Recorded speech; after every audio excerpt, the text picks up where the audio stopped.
Hello नमस्कार दोस्तों, मेरा नाम है रवि और आप सभी का स्वागत है आपके अपने YouTube channel study with Ravi पर। फ्रेंड्स, आज हम इस क्लास में 2022 के सभी महत्वपूर्ण करंट अफेयर प्रश्न पढ़ने वाले हैं। इस वीडियो में हम 40 महत्वपूर्ण प्रश्नों को पढ़ेंगे जो आपके आने वाले एग्जाम्स में सीधे पूछे जा सकते हैं। फ्रेंड्स, ये हमारी 2022 के सभी महत्वपूर्ण प्रश्नों की दूसरी क्लास है। कल हमने इसकी पहली क्लास पढ़ी थी। अगर आपने वह क्लास नहीं देखी है तो प्लीज़ उसे भी जाकर जरूर देखिएगा। तो चलिएगा स्टार्ट करते हैं दोस्तों आज की अपनी इस क्लास को। और पहला प्रश्न रहेगा, बताना है आपको हाल ही में चेन्नई में लॉन्च किए गए पहले पनडुब्बी रोधी जहाज का नाम क्या है। तो दोस्तों, इस पनडुब्बी रोधी जहाज का नाम है ऑप्शन डी अर्नाला। अर्नाला को दोस्तों चेन्नई से लॉन्च किया गया है, जो भारत का पहला पनडुब्बी रोधी जहाज है।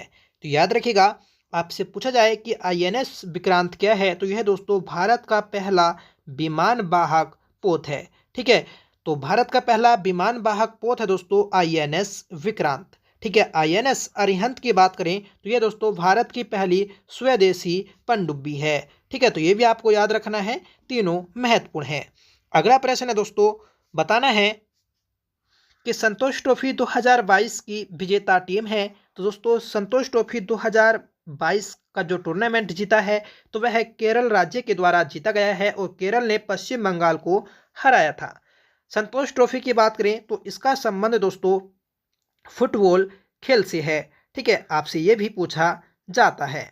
अगला प्रश्न दोस्तों, बताइएगा कि प्रधानमंत्री नरेंद्र मोदी ने किस दिन वीर बाल दिवस मनाने की घोषणा की है। तो दोस्तों, प्रत्येक वर्ष 26 दिसंबर को वीर बाल दिवस मनाया जाएगा।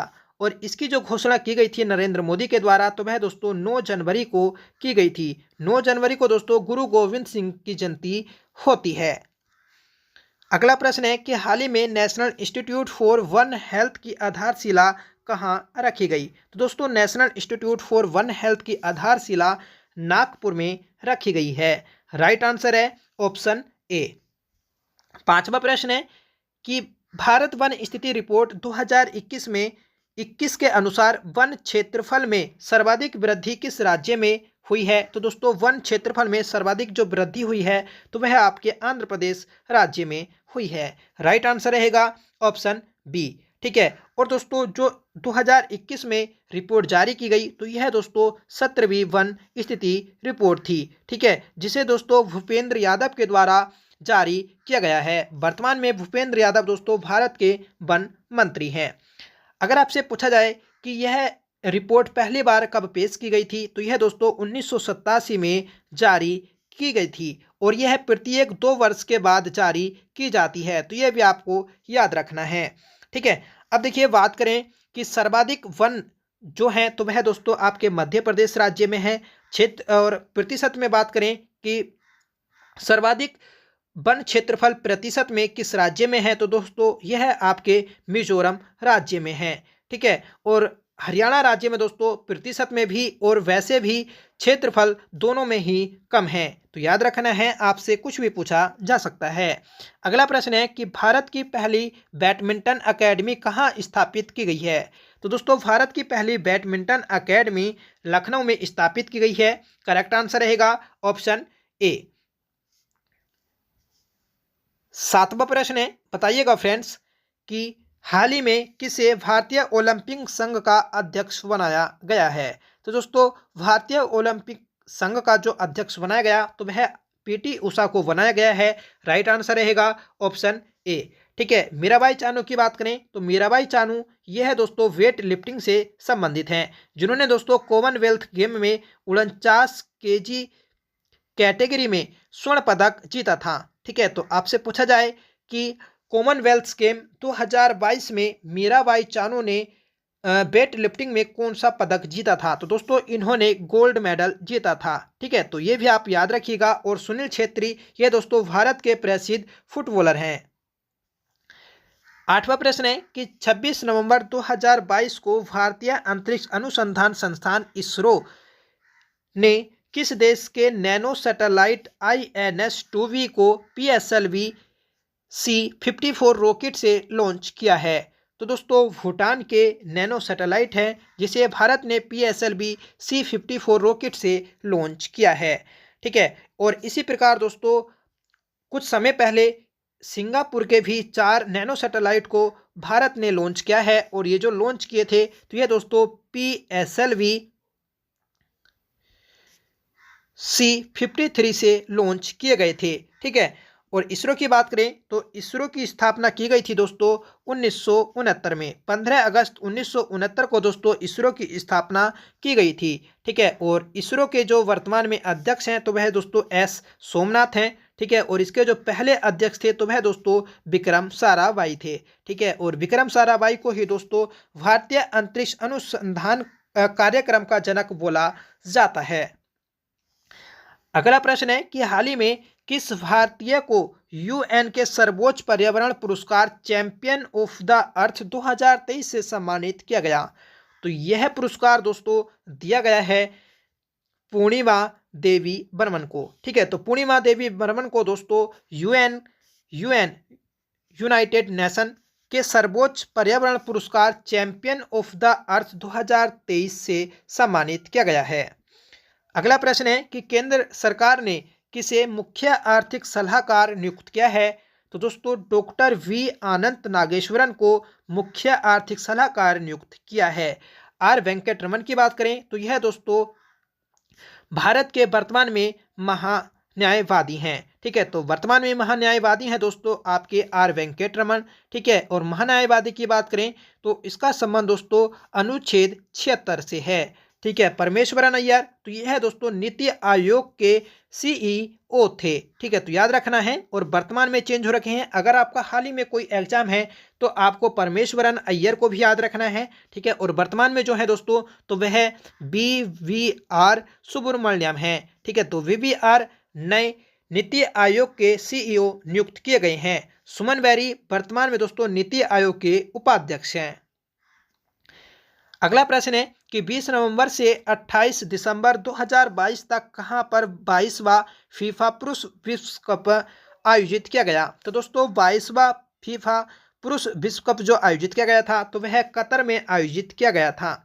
ठीक है, और फीफा 22वां फीफा पुरुष विश्व कप जो जीता था तो वह दोस्तों अर्जेंटीना ने जीता था फ्रांस को हराकर। ठीक है, तो जीत किसकी हुई थी? अर्जेंटीना की, और हारा कौन था दोस्तों? फ्रांस। ठीक है, यह भी आपको याद रखना है। अगला प्रश्न है कि 52वें दादा साहब फाल्के पुरस्कार से किसे सम्मानित किया गया? तो दोस्तों 52वां दादा साहब फाल्के पुरस्कार दिया गया था आशा पारेख को। ठीक है, तो आशा पारेख को दोस्तों 52वें दादा साहब फाल्के पुरस्कार से सम्मानित किया गया है। ठीक है, 51 जो दिया गया तो वह दोस्तों रजनीकांत को, और 50वां जो दिया गया था तो वह अमिताभ बच्चन को दिया गया था।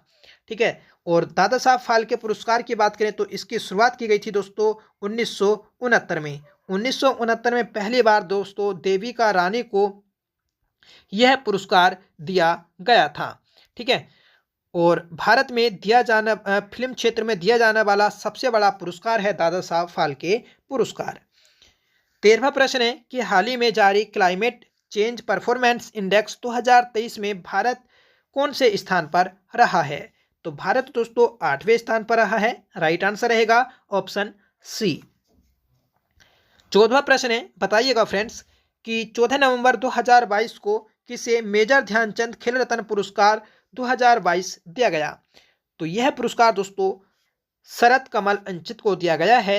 महत्वपूर्ण प्रश्न है, पूछा जा सकता है, तो याद रखिएगा कि शरद कमल अंचित को दोस्तों मेजर ध्यानचंद खेल रत्न पुरस्कार 2022 से सम्मानित किया गया है। इस रत्न का दोस्तों पहले नाम था राजीव गांधी खेल रत्न पुरस्कार, जो भारत में खेल क्षेत्र में दिया जाने वाला सबसे बड़ा पुरस्कार है। ठीक है, इसमें दोस्तों 25 लाख की धनराशि दी जाती है। ठीक है, अगला प्रश्न है कि ICC T20 cricket world cup 2022 किस देश ने जीता? तो दोस्तों ICC T20 cricket world cup जो जीता है तो वह इंग्लैंड ने जीता है, और इसमें हारा दोस्तों पाकिस्तान। ठीक है, तो पाकिस्तान इसमें हारा था। ठीक है, और जीत हुई थी दोस्तों इंग्लैंड की। ICC T20 cricket world cup 2022 England ने जीता है, तो याद रखिएगा महत्वपूर्ण है। अगला प्रश्न है कि हाल ही में लता मंगेशकर का निधन हुआ, इन्हें भारत रत्न कब दिया गया? तो दोस्तों लता मंगेशकर जो भारत की प्रसिद्ध संगीतकार थी, इनका निधन हुआ है। इन्हें दोस्तों भारत रत्न जो दिया गया तो वह 2001 में दिया गया था। याद रखिएगा, महत्वपूर्ण है। अगला प्रश्न है कि 5 नवंबर 2022 को प्रधानमंत्री नरेंद्र मोदी ने हैदराबाद में स्टैचू ऑफ इक्वलिटी प्रतिमा का उद्घाटन किया। यह प्रतिमा किसकी है? तो यह प्रतिमा दोस्तों रामानुजनाचार्य की है। राइट आंसर रहेगा ऑप्शन डी। आपको याद रखना है कि स्टैचू ऑफ इक्वलिटी जो है तो यह दोस्तों हैदराबाद में स्थित है। स्टैचू ऑफ यूनिटी जो दोस्तों सरदार वल्लभ भाई पटेल की है, ठीक है, और यह दोस्तों गुजरात में स्थित है। अगला प्रश्न है कि वायु एक महत्वपूर्ण जीवन शक्ति सुमंगलम पंच महाभूत सम्मेलन श्रृंखला का आयोजन किस राज्य में किया गया? इस सम्मेलन का आयोजन दोस्तों उड़ीसा राज्य में किया गया है। तो राइट आंसर रहेगा ऑप्शन ए। अगला प्रश्न है कि भारत द्वारा G20 के कौन से शिखर सम्मेलन की अध्यक्षता का कार्यकाल दिसंबर माह से प्रारंभ हुआ है? तो दोस्तों भारत के द्वारा G20 शिखर सम्मेलन की अध्यक्षता की गई है, जो दोस्तों 18वां शिखर सम्मेलन आयोजित किया जाएगा 2023 में। ठीक है, तो याद रखिएगा कि 2023 में 18वें G20 शिखर सम्मेलन की अध्यक्षता भारत को सौंपी गई है। G20 की बात करें तो इसकी स्थापना की गई थी दोस्तों 1999 में। अगला प्रश्न है कि हाल ही में भारत के किस शहर में दुनिया का पहला गोल्ड एटीएम स्थापित किया गया? तो दोस्तों दुनिया का पहला गोल्ड एटीएम जो स्थापित किया गया है तो वह आपके हैदराबाद में स्थापित किया गया है। तो राइट आंसर रहेगा ऑप्शन ए। ठीक है, जो ये एटीएम होगा गोल्ड एटीएम, तो इससे दोस्तों गोल्ड निकलेगा। ठीक है, अगला प्रश्न है, बताइएगा कि नाबार्ड के नए अध्यक्ष कौन हैं? तो नाबार्ड के नए अध्यक्ष हैं दोस्तों के.वी. साजी। के.वी. साजी दोस्तों वर्तमान में नाबार्ड के अध्यक्ष हैं और इसकी स्थापना की गई थी दोस्तों 12 जुलाई 1982 में। ठीक है, और इसकी जो स्थापना की गई थी तो वह दोस्तों शिव रमन समिति की सिफारिश पर की गई थी। ठीक है, तो ये भी आपको याद रखना है कि शिव रमन समिति की सिफारिश पर 12 जुलाई 1982 में दोस्तों नाबार्ड की स्थापना की गई थी, जिसके वर्तमान में अध्यक्ष हैं के.वी. साजी। अगला प्रश्न है, अंतर्राष्ट्रीय क्रिकेट में सबसे तेज दोहरा शतक लगाने वाला क्रिकेटर कौन है? तो दोस्तों अंतर्राष्ट्रीय क्रिकेट में सबसे तेज दोहरा शतक लगाने वाले खिलाड़ी हैं ईशान किशन। ठीक है, जो भारतीय क्रिकेटर हैं, इनके द्वारा सबसे तेज दोहरा शतक लगाया गया है और सबसे ज़्यादा दोहरा शतक लगाने वाले खिलाड़ी हैं रोहित शर्मा। भारत की ओर से दोहरा शतक लगाने वाले पहले प्लेयर हैं सचिन तेंदुलकर। दोस्तों शुभमन गिल और ईशान किशन, रोहित शर्मा, सचिन तेंदुलकर और वीरेंद्र सहवाग, इन पांचों के द्वारा दोस्तों दोहरा शतक लगाया गया है। अगला प्रश्न है कि स्टैचू ऑफ नॉलेज का संबंध किससे है? तो इसका संबंध दोस्तों डॉक्टर बाबा साहब भीमराव अंबेडकर से है। यह प्रतिमा दोस्तों महाराष्ट्र के लातूर में स्थित है। तो ये भी आपको याद रखना है कि महाराष्ट्र के लातूर में बनी है दोस्तों स्टैचू ऑफ नॉलेज, जिसका संबंध बाबा साहब भीमराव अंबेडकर जी से है। अगला प्रश्न है कि 11 नवंबर 2022 को प्रधानमंत्री नरेंद्र मोदी ने दक्षिण भारत की पहली वंदे भारत ट्रेन को हरी झंडी दिखाकर रवाना किया। यह ट्रेन चलाई गई, तो यह ट्रेन दोस्तों चेन्नई से मसूरी के मध्य चलाई गई। राइट आंसर रहेगा ऑप्शन सी। तो याद रखिएगा कि दक्षिण भारत की पहली वंदे भारत ट्रेन चेन्नई से मसूरी के मध्य चली। ठीक है, और इसी ट्रेन का दूसरा नाम आता है दोस्तों T18। ठीक है, आपसे पूछा जाए कि T18 क्या है, तो यह दोस्तों वंदे भारत ट्रेन है। ठीक है, अगर आपसे पूछा जाए कि भारत में पहली वंदे भारत ट्रेन कहाँ चली थी, तो यह दोस्तों चली थी दिल्ली से वाराणसी। ठीक है, तो ये भी आपको याद रखना है। अगला प्रश्न है कि भारत का पहला निजी तौर पर विकसित रॉकेट है। तो भारत का पहला निजी तौर पर विकसित रॉकेट है विक्रम एस। ठीक है, जो दोस्तों स्काई रूट कंपनी के द्वारा बनाया गया था। ठीक है, तो स्काई रूट कंपनी के द्वारा विक्रम एस रॉकेट बनाया गया है, जो भारत का पहला निजी तौर पर विकसित रॉकेट है। ठीक है, देखिए विक्रम, तो जो विक्रम है तो यह विक्रम साराभाई हैं, जो भारतीय अंतरिक्ष अनुसंधान केंद्र है, ठीक है, इसरो, उसके पहले अध्यक्ष हैं। और विक्रम साराभाई को ही दोस्तों अंतरिक्ष कार्यक्रम का जनक बोला जाता है, यह भी आप याद रखिएगा। मैं काफी बार बता चुका हूं, जिससे आपको दोस्तों याद हो जाए। ठीक है, देखिए बार बार बताने का जो मकसद होता है तो वह आपको याद कराना होता है। ठीक है, और जिसको याद है दोस्तों उसका रिवीजन होता रहे। 26वां प्रश्न है, बताइएगा कि 7 नवंबर 2022 को किसे 22वें विधि आयोग का अध्यक्ष नियुक्त किया गया? तो दोस्तों 22वें विधि आयोग के जो अध्यक्ष हैं तो वह ऋतुराज अवस्थी हैं। ऋतुराज अवस्थी दोस्तों 22वें विधि आयोग के अध्यक्ष हैं, याद रखिएगा। ठीक है, तो राइट आंसर रहेगा ऑप्शन ए, आर वेंकट रमणी। तो यह आर वेंकट रमणी जो है दोस्तों, तो यह है वर्तमान में महान्यायवादी हैं। और ठीक है, और राजीव कुमार, तो यह दोस्तों इलेक्शन कमिश्नर हैं। ठीक है, समीर कामत, यह दोस्तों डीआरडीओ के अध्यक्ष हैं। ठीक है, तो डीआरडीओ के अध्यक्ष कौन हैं? समीर कामत। ठीक है, इलेक्शन कमिश्नर कौन है? जो चुनाव आयुक्त हैं तो वह दोस्तों राजीव कुमार हैं। आर वेंकट रमणी, तो यह वर्तमान में महान्यायवादी हैं। ठीक है, तो ये भी आप याद रखिएगा। और ऋतुराज अवस्थी, यह दोस्तों 22वें विधि आयोग के अध्यक्ष हैं।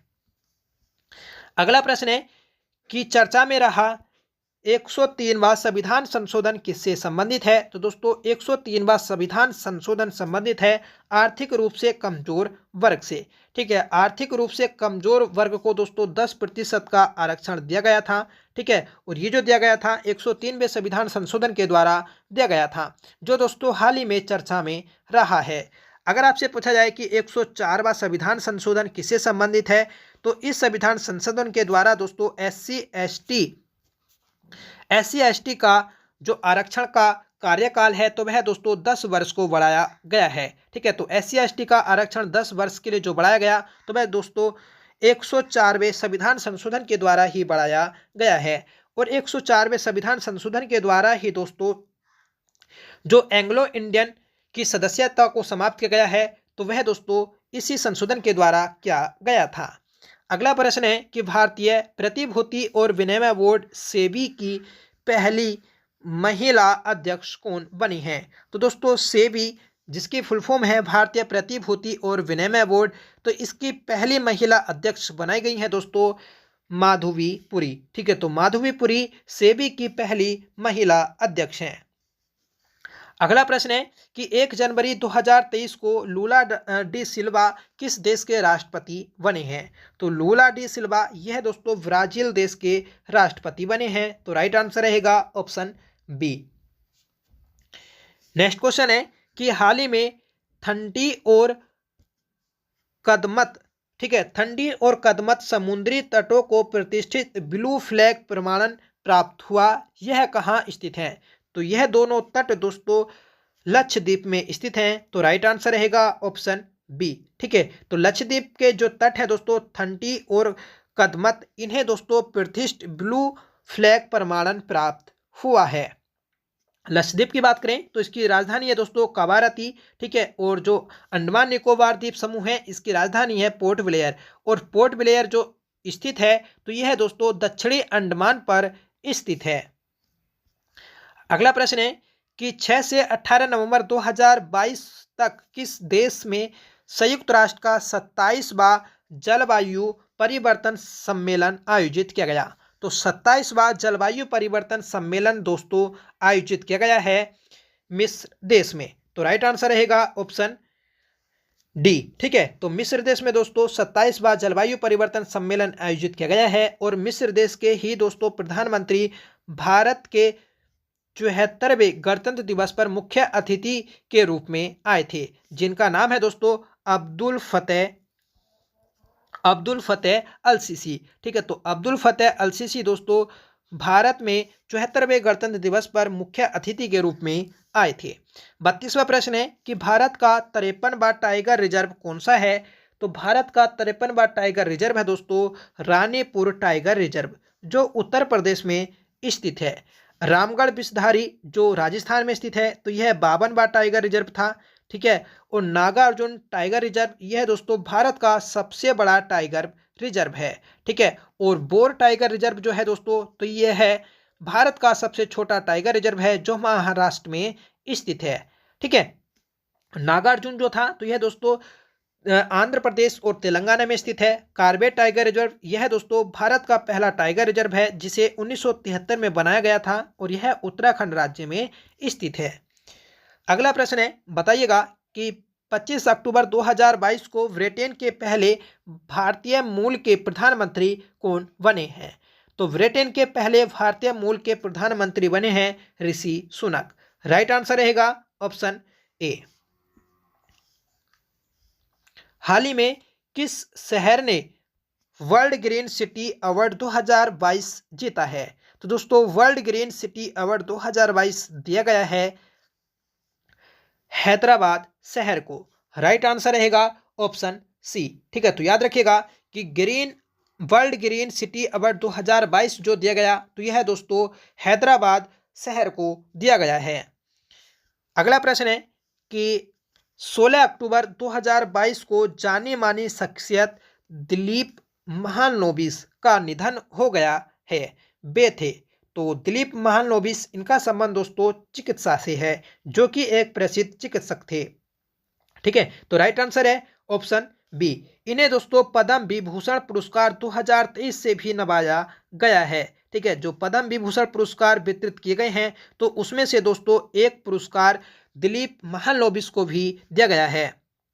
तो याद रखिएगा, महत्वपूर्ण है। ठीक है। और फ्रेंड्स, जो दिलीप महालनोबिस हैं, तो इन्हीं के द्वारा दोस्तों ORS घोल का आविष्कार किया गया था। अगला प्रश्न है कि 44वें विश्व शतरंज ओलंपियाड 2022 की मेजबानी किस देश ने की है? तो इस ओलंपियाड की मेजबानी दोस्तों भारत के द्वारा की गई है, जो चेन्नई में आयोजित किए गए थे। तो 44वें विश्व शतरंज ओलंपियाड 2022 की मेजबानी भारत के द्वारा की गई है। अगला प्रश्न है कि 18 अक्टूबर 2022 को किसे भारतीय क्रिकेट नियंत्रण बोर्ड BCCI का नया अध्यक्ष चुना गया है? तो दोस्तों BCCI का जो नए अध्यक्ष चुने गए हैं, तो वह रोजर बिन्नी को चुना गया है। इससे पहले दोस्तों सौरभ गांगुली BCCI के अध्यक्ष थे। ठीक है। भारत का यह क्रिकेट बोर्ड है, याद रखिएगा। और विश्व का सबसे अमीर क्रिकेट बोर्ड जो है दोस्तों, तो वह BCCI क्रिकेट बोर्ड है, जिसकी स्थापना 1928 में की गई थी और इसका मुख्यालय दोस्तों वानखेड़े मुंबई में स्थित है। अगला प्रश्न है कि 2022 में आए चक्रवाती तूफान असनी का नामकरण किस देश ने किया है? तो असनी दोस्तों एक चक्रवाती तूफान है जिसका नामकरण श्रीलंका के द्वारा किया गया है। राइट आंसर है ऑप्शन ए।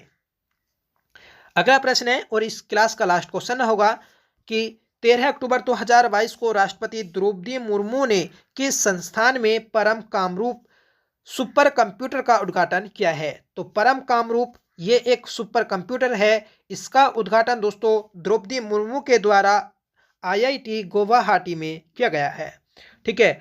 IIT गुवाहाटी यह दोस्तों असम में स्थित है और असम का जो पुराना नाम है दोस्तों, तो वह है कामरूप है। ठीक है। तो याद रखिएगा कि कामरूप दोस्तों असम का पुराना नाम है और परम कामरूप सुपर कंप्यूटर का जो उद्घाटन किया गया है, तो असम में स्थित IIT गुवाहाटी में किया गया है। एक है दोस्तों IIT रुड़की। तो IIT रुड़की में दोस्तों परम गंगा सुपर कंप्यूटर का उद्घाटन किया गया है। IIT खड़गपुर, तो IIT खड़गपुर में दोस्तों परम शक्ति सुपर कंप्यूटर का उद्घाटन किया गया है। तो ये भी याद रखिएगा कि IIT रुड़की में परम गंगा, ठीक है, तो परम गंगा सुपर कंप्यूटर और IIT खड़गपुर में दोस्तों परम शक्ति, ठीक है, परम शक्ति सुपर कंप्यूटर और IIT गांधीनगर, ठीक है, IIT गांधीनगर में जो बनाया गया है दोस्तों, तो वह परम आनंद, ठीक है, परम आनंद सुपर कंप्यूटर का उद्घाटन किया गया है। तो ये सभी आपको याद रखने हैं, आपके एग्जाम में कोई भी पूछा जा सकता है। तो ये थे दोस्तों आज के हमारे 40 महत्वपूर्ण प्रश्न और आज का आपका होमवर्क रहेगा कि द्रौपदी मुर्मू ने किसे हराकर, ठीक है, द्रौपदी मुर्मू ने किसे हराकर राष्ट्रपति का चुनाव जीता है? ठीक है, तो कमेंट करके बताइएगा कि द्रौपदी मुर्मू ने किसे हराकर राष्ट्रपति का चुनाव जीता है? यशवंत सिन्हा, जगदीप धनखड़, मार्गरेट अल्वा या शशि थरूर। ठीक है, साथ में बताइएगा दोस्तों आज की ये क्लास आपको कैसी लगी। आई होप आपको पसंद आई होगी। अगर आपको पसंद आई हो तो प्लीज़ वीडियो को लाइक करिएगा, शेयर करिएगा और कमेंट करके इस क्वेश्चन का आंसर जरूर दीजिएगा। आप चैनल पर पहली बार विजिट कर रहे हैं तो प्लीज़ चैनल को भी सब्सक्राइब जरूर कर लीजिएगा।